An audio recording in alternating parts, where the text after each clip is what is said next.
Picture a Spanish treasury clerk in Madrid in the year 1557, standing in a room stacked with paperwork, trying to explain to the king that the crown cannot pay its soldiers.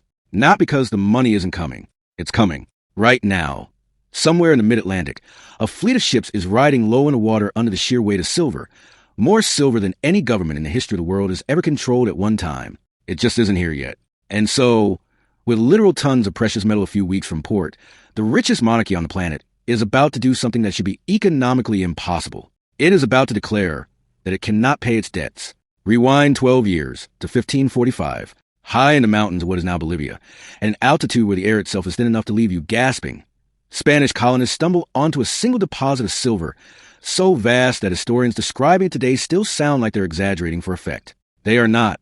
Over the next century, this one mountain, called Potosí, will produce more silver than the rest of the world had mined in the previous 1,000 years combined.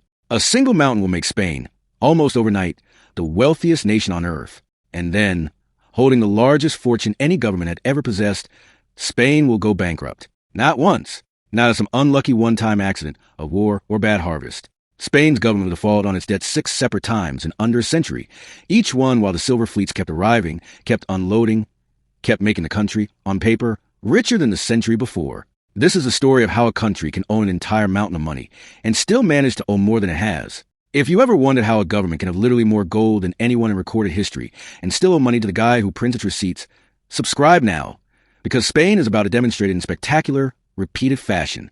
Potosí sits over 13,000 feet above sea level, an altitude high enough that modern visitors are warned to acclimatize for days before attempting basic physical activity. Spanish colonists, upon finding silver or essentially exposed at the surface, were not deterred by altitude, weather, or, frankly, ethics. Indigenous laborers were conscripted through a forced labor system called Armada and worked the mines under conditions so brutal that some estimates suggest millions died over the mine's operational history from accidents, mercury poisoning, and exhaustion. The silver they extracted was shipped, ton by ton, across the Atlantic in armed treasure fleets, timed twice a year to coincide with favorable winds, and escorted by warships specifically because everyone in Europe knew exactly how valuable the cargo was.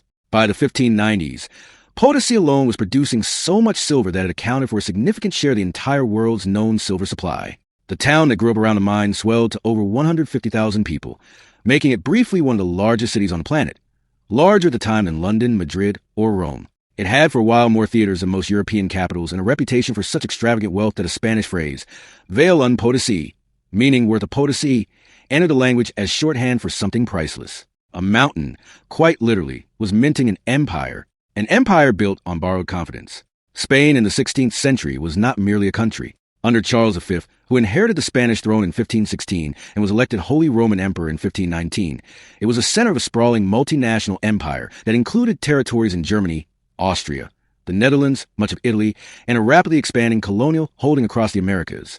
Ruling this many territories simultaneously required an almost continuous state of warfare against France, against German Protestant princes, against the Ottoman Empire, and eventually against rebellious subjects in the Netherlands. Armies in the 16th century were staggeringly expensive, and Charles V Empire was permanently, structurally at war on at least one front at any given moment. This created a peculiar economic paradox that would define Spain for the next century. The crown had access to more raw wealth than any government in European history. It also needed to spend money faster than any ship could physically deliver it. Spain's finance ministers solved this problem the way finance ministers throughout history have solved cash flow problems they don't actually understand. They borrowed against the silver that hadn't arrived yet. The Spanish crown developed 2 main borrowing instruments. The first, called juros, were essentially long-term government bonds sold to wealthy Spanish subjects and institutions, paying modest but steady interest. The second, and far more dangerous, were called asientos, short-term high-interest loans taken from foreign bankers, primarily Genoese financiers, to cover immediate military expenses, with repayment promised directly out of the next silver shipment from America. This system worked beautifully for exactly as long as every single silver shipment arrived on schedule, which, given that these ships were crossing the Atlantic Ocean at the mercy of storms, pirates, and rival navies, turned out to be a wildly optimistic assumption. Genoese bankers, who were sophisticated enough to recognize a structurally unstable arrangement when they saw one, charged interest rates on these asientos that occasionally reached 40 or 50% annually. Spain was essentially running its entire military budget on what amounted to a very aggressive payday loan, backed by a ship that might sink, might get captured by English privateers, or might simply be late. By 1557, Charles V had abdicated and his son Philip II had inherited the throne, along with a debt so enormous that servicing the interest alone consumed the majority of the crown's annual revenue. Philip II, faced with an impossible math problem, did what impossible math problems have driven governments to do throughout history. He simply declared that Spain would stop paying its short-term debts, converting the crushing ACNOs into longer-term, lower-interest euros, essentially telling his Genoese creditors that the loan they thought they'd made had just been quietly rewritten into a much worse deal for them. This is, in modern terms, roughly equivalent to taking out a payday loan, and then unilaterally informing the lender that you decided their 400% APR loan is now actually a 30-year mortgage at a fraction of the interest, and there is nothing they can do about it, because you also control the army. The Genoese bankers, remarkably, did not simply walk away and protest. They needed Spain's business just as badly as Spain needed their money, and within a year, they were back at the table, offering fresh loans to the same government that had just defaulted on them, presumably while muttering something in Italian about needing a stronger contract next time. Bankruptcy number 2, 1560, and the pattern sets in. Philip II defaulted again just 3 years later, in 1560. If the first bankruptcy had been a crisis, the second one was closer to routine. Bankers had, by this point, begun pricing the near certainty of future default directly into their interest rates, which of course pushed the rates even higher, which made the eventual default even more inevitable, in one of history's earliest and most self-fulfilling debt spirals. Spain had discovered a financial perpetual motion machine, except instead of generating free energy, it generated free debt, and someone, somewhere, always ended up paying for it. The silver keeps coming. The problem gets worse. Here is the detail that makes Spain's situation genuinely strange rather than simply another broke medieval kingdom. The silver shipments did not stop.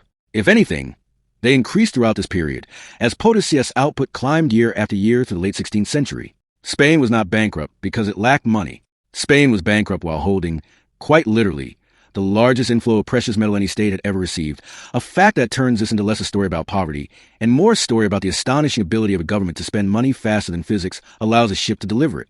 Economists have a name for a related phenomenon that Spain suffered simultaneously: the price revolution.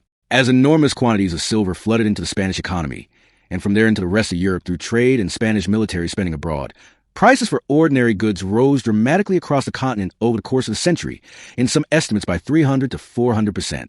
More money chasing the same amount of bread, cloth, and wine meant that every silver coin bought less than it used to. Spain had effectively imported the world's largest cash injection and used it to make its own money worth less, a trick modern central banks generally require considerably more effort to accomplish by accident. Bankruptcy number 3, 1575, an army that stops getting paid. The third default came in 1575, and this one had consequences beyond angry Italian bankers. Philip II Army in the Netherlands, deployed to crush a rebellion by Dutch Protestants, had gone unpaid for months as the crown's finances seized up entirely. Unpaid 16th century soldiers, it turns out, do not simply wait patiently. In 1576, Spanish troops stationed in Antwerp, furious over months of missing wages, mutinied and sacked the city in an event Dutch historians still refer to as the Spanish Fury, killing thousands of civilians and burning large sections of one of Europe's wealthiest trading cities to the ground. In other words, Spain's bankruptcy did not simply mean a bank got a strongly worded letter. It meant an army that Spain could no longer afford to pay decided to collect its wages directly from a city that had nothing to do with the crown's accounting failures. This is what happens when a debt crisis is handled by people holding pikes rather than people holding spreadsheets. Bankruptcy number 4, 1596, and the Armada problem. By 1588, Philip II had launched the Spanish Armada, a massive fleet intended to invade England, remove Elizabeth I, and end English support for Dutch rebels and English piracy against Spanish shipping. The Armada was, by contemporary standards, one of the most expensive military expeditions ever assembled. It was also catastrophically defeated, scattered by English ships and finished off by storms around the coast of Scotland and Ireland, sinking a significant portion of the fleet and drowning thousands of sailors along with a truly staggering amount of borrowed money. Spain's fourth bankruptcy followed in 1596, driven by the combined weight of the Armada's failure, the ongoing war in the Netherlands, and continued conflict with France. Philip II died 2 years later, having presided over 4 separate sovereign defaults during a reign that coincided almost exactly with the largest silver boom in human history up to that point. It is genuinely difficult to overstate how remarkable an achievement this is. Philip II did not merely fail to get rich off Potosi. He managed to go bankrupt 4 times while owning it. The bureaucracy that couldn't say no. Part of what made this cycle so durable was structural, not just personal. Spain's tax system relied heavily on Castile, the crown's core territory, while wealthier regions and the nobility itself enjoyed extensive tax exemptions. The burden of funding an empire spanning multiple continents fell disproportionately on a shrinking base of ordinary Castilian taxpayers, even as the crown's military ambitions grew larger with every decade. Meanwhile, silver revenue was frequently pledged years in advance to creditors before it had even left Potosi, meaning the crown was often functionally spending money it hadn't received yet to repay money it had already spent. Contemporary Spanish writers coined the phrase, "Hey poco pan y mucho tostado," roughly translating to, "there's little bread and much toast," a folk expression capturing the sense that the empire's wealth was constantly being talked about, displayed, and spent without much of it actually reaching the people who needed it. Bankruptcies 5 and 6, and the slow bleed of the 17th century. Under Philip III and Philip IV, Spain defaulted twice more, in 1607 and 1627, followed by additional debt crises in 1647, 1652, and 1662 that historians debate whether to count as full separate bankruptcies or simply extensions of an already chronic condition, somewhat like debating whether someone having their fifth heart attack counts as a new medical event or just a continuation of an ongoing one. By the mid-17th century, Spanish silver shipments were declining as the richest and most accessible or at potency was exhausted, even as Spain's military commitments, now including a ruinous and ultimately unsuccessful effort to suppress a revolt in Catalonia and a separate war to reclaim Portugal's independence, continued largely undiminished. The 30 Years' War, which Spain fought for decades as part of its broader rivalry with France and the Habsburg cause in Germany, drained resources that no longer had a matching silver mountain to replenish them. Spain limped out of war in 1648 and 1659, having spent well over a century as the wealthiest nation in the world, and emerged from it as, functionally, a second-rate power, a status that would have seemed almost physically impossible to a Spanish minister standing on the docks watching the treasure fleet unload in 1560. Where did all the silver actually go? This is, understandably, the question everyone asks, and the answer is somewhat less exciting than a single dramatic villain, but considerably more instructive. A significant share of Spain's silver never actually stayed in Spain at all. Much it flowed directly through Spanish hands to foreign bankers as interest payments, to foreign arms manufacturers for weapons and ships Spain didn't produce domestically, and eventually onward through European and Mediterranean trade networks all the way to India and China, where Spanish silver coins, minted in Mexico and Peru, became a globally accepted currency used to purchase silk, porcelain, and spices. Chinese economic records from the period show enormous quantities of Spanish-American silver arriving via the Philippines, meaning a coin mined by forced indigenous labor in the Bolivian Andes might end up a few years later purchasing tea in a Chinese port on the other side of the planet, having never done Spain itself a moment's lasting economic good along the way. Spain, in other words, functioned less like a wealthy nation and more like an extremely well-armed toll booth that the world's silver briefly passed through on its way to enriching everyone except the toll booth operator. English and Dutch merchants, meanwhile, were busy building manufacturing industries, colonial trading companies, and financial institutions that would come to dominate the following 2 centuries, funded in no small part by profits made trading with financing or occasionally outright plundering the very Spanish silver fleets that were supposed to make Spain unstoppable. The empire that forgot to build anything. Perhaps the cruelest irony of Spain's golden age is what the country failed to develop while it was, on paper, the richest nation alive. Domestic manufacturing in Spain actually shrank during this period.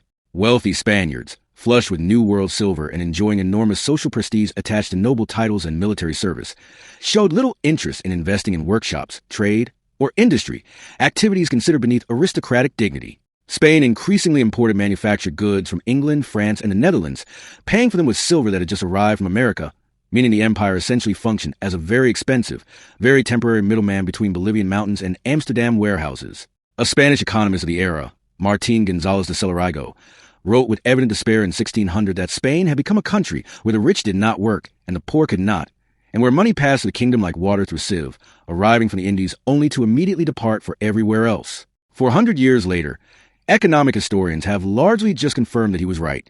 Modern echoes. Economists studying what came to be known as Dutch disease, the phenomenon where a sudden resource windfall actually damages a country's broader economy by inflating currency and crowding out other industries, frequently point to Habsburg Spain as history's original case study. Centuries before oil-rich states in the 20th century would rediscover the exact same trap.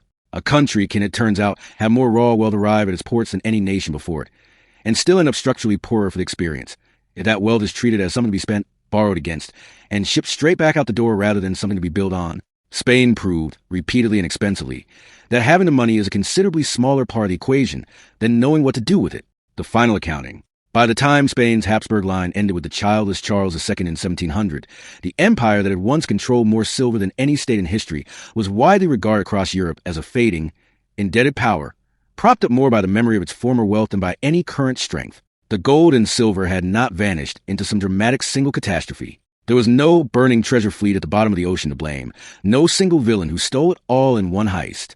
It had simply been spent, borrowed, defaulted on, reborrowed, and spent again, year after year, decade after decade, until an empire that once seemed to hold the entire world's wealth in its hands had 6 bankruptcies, a shrinking industrial base, and a treasury that finance ministers approach the way a nervous person approaches a dog they already know bites. Spain's golden age remains one of history's clearest lessons that being rich and staying rich are two entirely different skills, and that a country can drown in silver, quite literally, while going broke. If a nation can own the largest silver supply in human history and still default 6 times, you might want to see what happens to the countries that had considerably less to work with. Subscribe and tell us in the comments which broke empire you want to see next.